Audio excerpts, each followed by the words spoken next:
तो नमस्ते बच्चों। जैसा कि हम पिछले क्लास में जो है दर्पण सूत्र साबित कर दिए थे अवतल और उत्तल दोनों में, और यह चैप्टर जो है लगभग जितना भी महत्वपूर्ण टॉपिक था वो सब खत्म हो चुका था। जो हम पढ़ रहे थे प्रकाश का परावर्तन पहला चैप्टर है। इसमें जो है जो भी मुख्य बिंदु था, जैसे दर्पण सूत्र हो गया बराबर r/2 हो गया, और मतलब इसका जो प्रतिबिंब है गोलीय दर्पण में अवतल या उत्तल दर्पण हो तो उसमें प्रतिबिंब कहाँ बनता है किसका, ये सब टॉपिक हमने खत्म कर दिया था। एक छोटा सा टॉपिक उसमें बच गया था कि आवर्धन क्या है।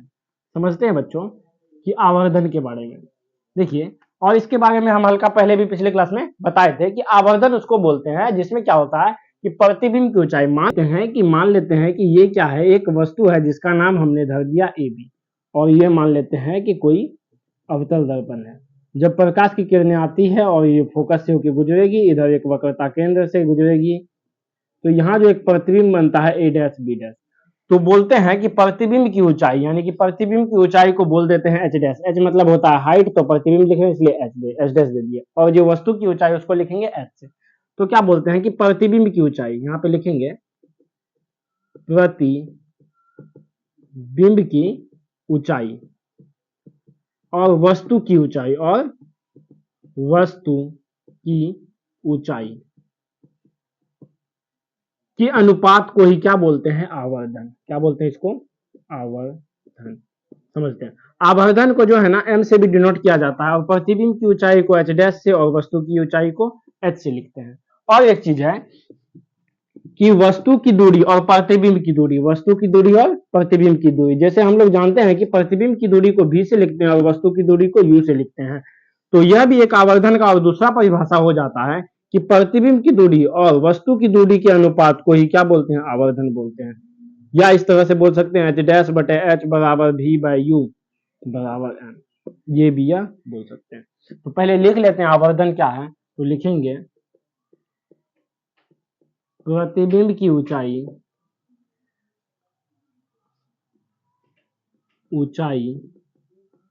और वस्तु की ऊंचाई के अनुपात को क्या कहते हैं, आवर्धन कहते हैं। आवर्धन कहते हैं। या यहाँ पे एक और चीज बोल सकते हैं कि वस्तु की दूरी दर्पण से प्रतिबिंब की दूरी और वस्तु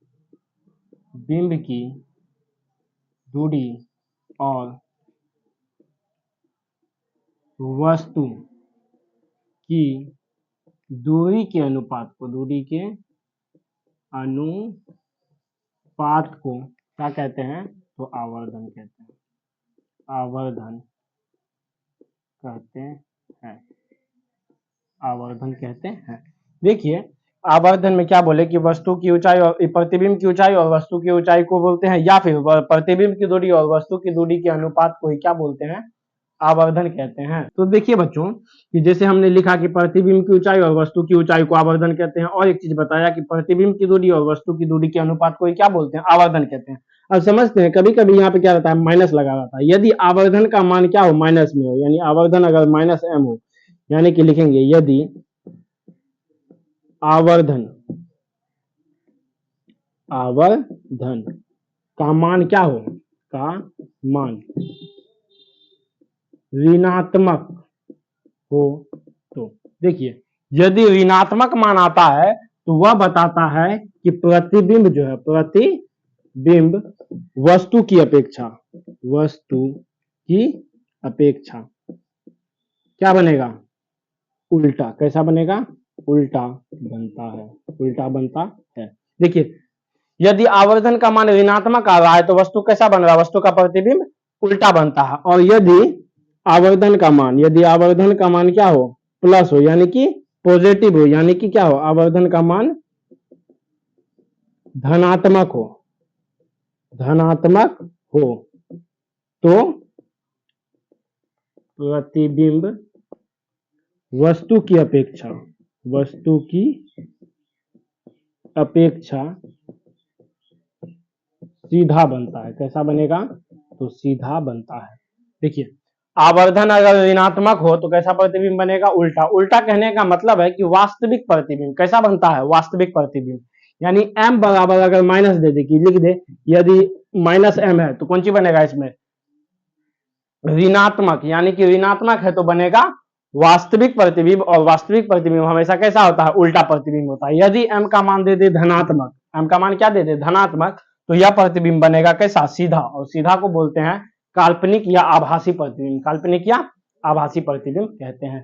जैसे यहाँ पे हमने देखा कि यह कौन कैसा बना, उल्टा प्रतिबिंब, तो यहाँ पे पूछ देंगे कि अवतल दर्पण के सामने मान लेते हैं यदि अनंत या फिर अनंत और वक्रता केंद्र के बीच वस्तु को रखा गया है तो उसमें आवर्धन का मान क्या होगा, तो बोलेंगे आवर्धन का मान हो जाएगा ऋणात्मक। कैसा हो जाएगा, ऋणात्मक। तो आप लोग इसे क्या कीजिए, नोट डाउन कीजिए। और एक चीज इसमें हमने पिछले क्लास में बोला था कि बताएंगे कि जैसे अवतल दर्पण को हमने बोला था, क्या बोला था कि अवतल दर्पण को दूसरा नाम क्या है अवतल का, तो बताया था हमने अभिसारी। क्या बताया था, अभिसारी। और उत्तल दर्पण को हमने बताया था क्या बोलते हैं, अपसारी। क्या बोले थे, अपसारी दर्पण। अब क्यों बोले थे इसके बारे में पिछले क्लास में हल्का बताए थे, और आज फिर से इसको क्या कर देंगे, रिवाइज करवा देते हैं। समझिए बच्चों कि अवतल दर्पण को अभिसारी दर्पण क्यों कहते हैं, क्योंकि देखिए अभिसारी किरण पुंज जब लिखाए थे तो बताए थे अभिसारी किरण पुंज का मतलब होता है किसी एक बिंदु पे क्या होता है, आके मिलता है। एक बिंदु पे आके जब प्रकाश की किरणें मिलती है तो इसी को बोलते हैं अभिसारी किरण पुंज। तो अवतल दर्पण में भी जब प्रकाश की किरणें क्या होता है, प्रधान अक्ष के समांतर आती है तो सभी किरणें क्या होती है, किसी एक बिंदु या फोकस पर मिलती है। फोकस पे क्या होती है, मिलती है। इसलिए क्या कहते हैं, अवतल दर्पण को अभिसारी दर्पण भी कहते हैं।